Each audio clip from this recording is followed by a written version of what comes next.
Good morning. Let's see, I've got 3 questions for you today. Let's start with the first one. And you think, just very quickly, what can you do today, during the day, any part of the day, including now, what can you do to make yourself happy or proud of yourself? Boy, that was quick. Be good. That's a good answer. Be good and listen. That's even a better answer. Anybody else? Oh, now you're jumping into my second question. But that's interesting. Did you hear what she said? Do something for someone else. Okay, now that you've already done that, let's say, what could you do today to make someone else happy? Well, you didn't say what you would do to make somebody else happy, but you said that was a good thing to do to make yourself happy. What could you do to make somebody else happy?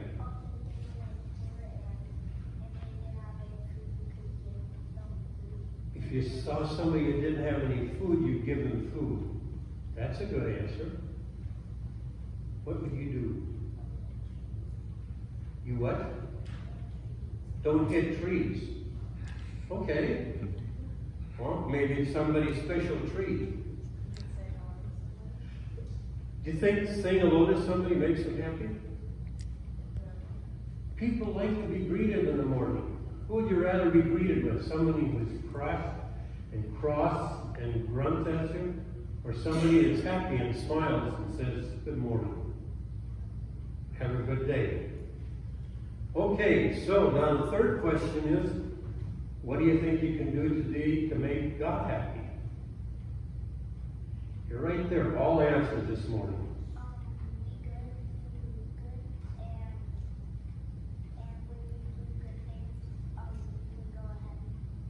Okay, do good things that make God happy. Pardon? Thank you. Prayer. How about just being here worshiping this morning? Is that something that makes God happy? Make somebody else happy? Make you happy?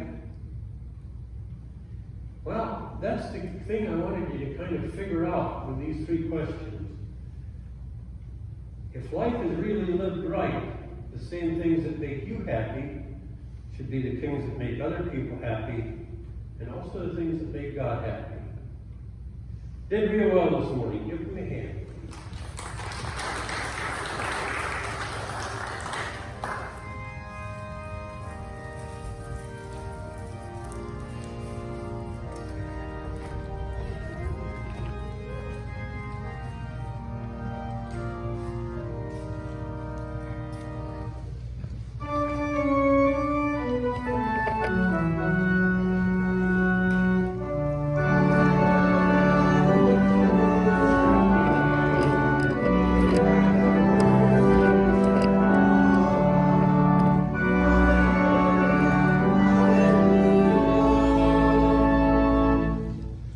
I'm going to use last Sunday's gospel text since I didn't use it last Sunday, and it wasn't used. So the gospel for today is written in the 7th chapter of Mark, beginning at the 1st verse.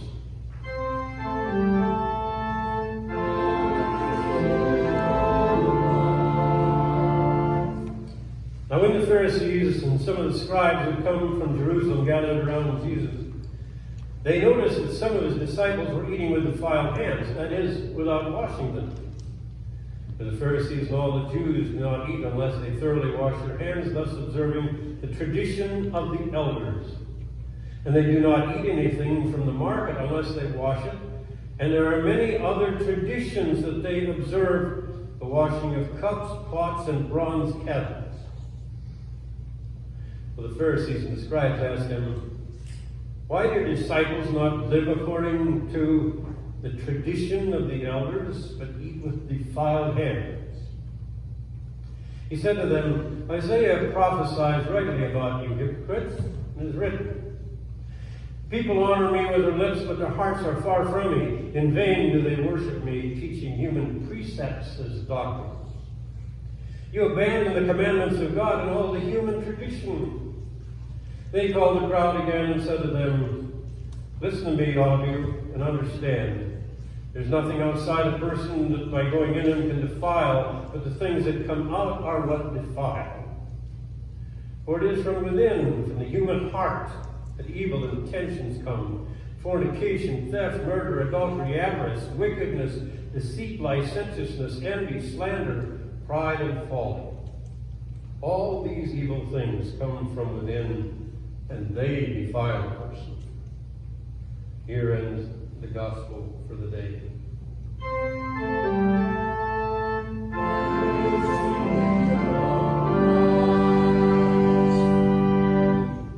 Please be seated. I'll ask a question that most of you have heard and asked in one way or another. And it's, how many people are needed for a particular task? And so I would ask this morning, how many Lutherans are there needed to change a light bulb? But you don't have to have Lutherans. You can have Presbyterians or Baptists or Episcopalians. It really applies to anyone. So how many would it take to change a light bulb? Well, the answer is, why would we change a light bulb? Somebody's uncle gave it 25 years ago, why should we change it? The point behind that is, it is very hard to make changes. We don't like to have change at all, of any shape or form. And there is always a resistance to it. And we could come out with a lot of examples of how that sometimes becomes actually pretty ridiculous. Paul Cantron, who was an Episcopalian minister, talked about a parish that he knew of. Then a minister that stayed there for 35 years and was very well loved. And when he left, the new recruit, the new novice, came in, and he wanted to make sure that everything went well, that he would fill every need of the people in the congregation, that they would not miss their old minister. And so he decided not to change anything. That would probably be the worst thing he could do. But he recognized after a few weeks that people were uneasy about something, particularly when they came to the communion service. And so he asked one of the elders, is there something that I'm doing that is making this congregation unhappy? And they said, well, it's probably not something that you do, it's something that you don't do. And he said, well, what is that? Well, he said, after you consecrate the elements in the sacrament, you don't go and touch the radiator. And he said, well, I don't quite understand that. What is it about touching the radiator that's a part of the communion service? And they said, well, we don't know, but our old minister used to do that. And after 35 years, we kind of feel it's part of the tradition. So the novice called the minister that had been there for such a long time, and he said, the minister was happy to hear him call, and said, how are things going at your church? And he said, well, not so well. I'm making the congregation uncomfortable. And he said, well, what is it? Well, he said, it's about Holy Communion. He said, what do you do bad about Holy Communion? He said, what's the oddest thing? They said that I didn't touch the radiator. Did you touch the radiator before you had communion? And he said, oh, yes, as a matter of fact, I did. And he said, this is the reason why. He said, when I first came there, the rugs created a lot of static electricity. And when I moved across the floor and gave the first person the host, a huge spark jumped up and smacked him right in the lips. And he said, in order to diffuse myself of all that static electricity, after I was done with the consecration, I went over and touched the radiator, and that solved the problem with shocking people with the electricity. Well, the people thought that that now was a holy thing. So the new minister calls it the Church of the Holy Radiator. Today's text, interestingly enough, talks about tradition in the church. And Jesus is constantly haunted by the people, the Pharisees and the Sadducees, who wanted to go by the book. And there was no alteration. And so he has his disciples there. They've done some miracles. They've done some healings. And the disciples don't wash their hands according to the Jewish tradition. It's not a matter so much of hygiene, it's a matter of not fulfilling a tradition. And the people are getting all upset and saying, your disciples are just not doing these things that traditionally are a part of us. Now, Jesus was not against tradition. There are many times that Jesus did things, and it says of Jesus, he did as the tradition was. They were necessarily a part of framing the area in which they were going to worship, and gave them some substance. But with the scribes and Pharisees, it said, you let this get out of hand. Now you're concerned about certain things that you do that really have no relevance to human beings at all.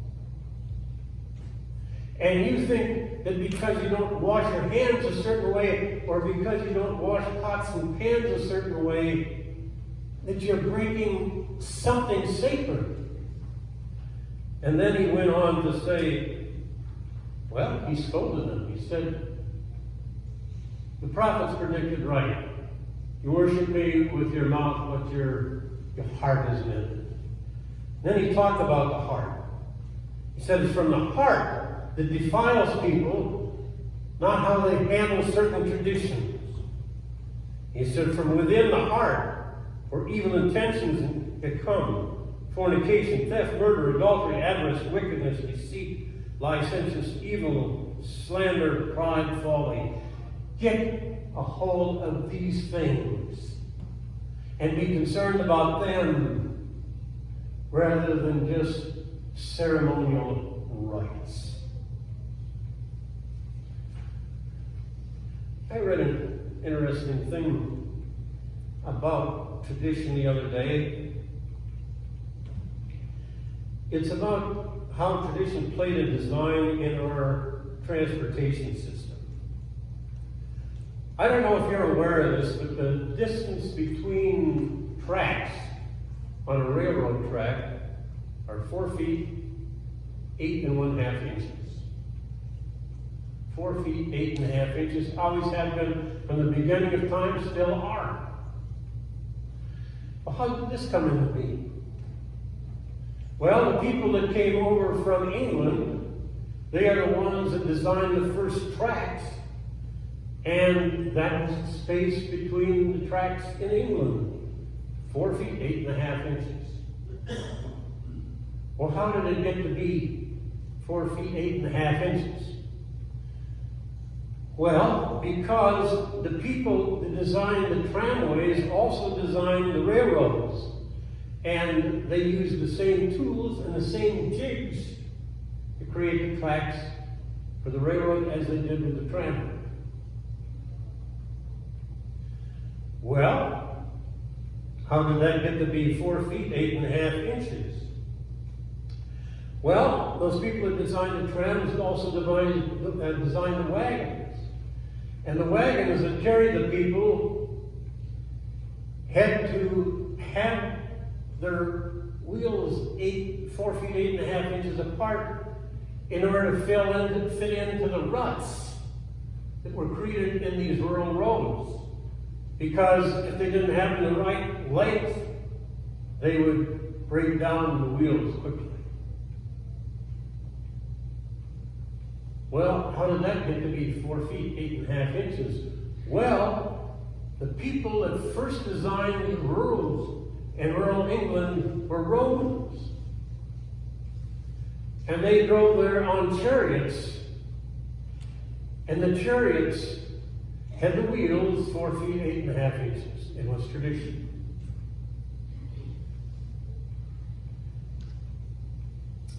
Well, how did the chariots get to be 4 feet 8.5 inches? Well, they designed them to be pulled by 2 horses. And the average measurement had to encompass on those rails that held the horses 2 war horses whose rear ends, the 2 of them together, measured approximately 4 feet 8.5 inches. Wait, there's more. In our space program, on our space shuttles, there are 2 solid rocket boosters tied on next to the main fuel tank. The people that design them would like to have them a little bigger than they are. But they have to ship them by railroads. You wouldn't want solid rocket boosters traveling the highways, right? Safer to do it on the railroad. And in some places where the rockets are produced in Utah and shipped, they have to be shipped by rail. And in some places there are very little clearance, so they had to design these so they would fit in with those railroad passages through the mountains. So arguably the most profound and modern space achievements are governed by the design of the Roman chariots, who designed the roads based on 2 horses' rear ends. I just mentioned that I found that so fascinating. And some of the traditions that we keep up sometimes have that much less sense to them.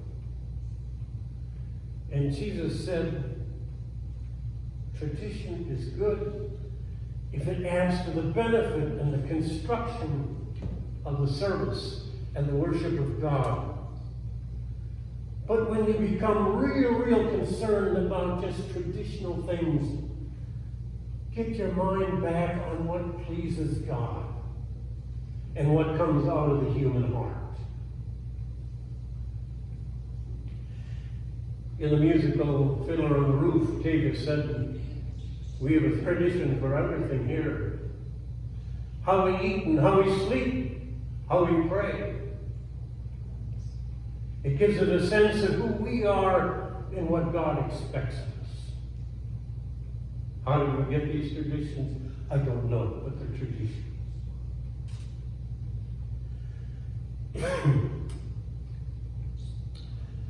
Jesus was very much a person of tradition, of those things that added to worship, but very much against those things that were held on to simply because they were something that was celebrated in the past. And change is always necessary to some extent. I think there was a time when men couldn't go to church really unless they wore suits, right? That's the aura I grew up into. Seems natural. It seems right that you dress up if you're going to worship. But is it necessary? And I know people that didn't come to church because they didn't feel they had the right attire. There's a right way to pray, we say. And in this church, you usually honor it by folding our hands and bowing our heads, closing our eyes. That's the 3 directives that I was given. Suddenly, people like to pray with their head up, their eyes open, and their arms reaching out to God. That makes them feel more like they're a part of the worship. But none of them is sacred to themselves.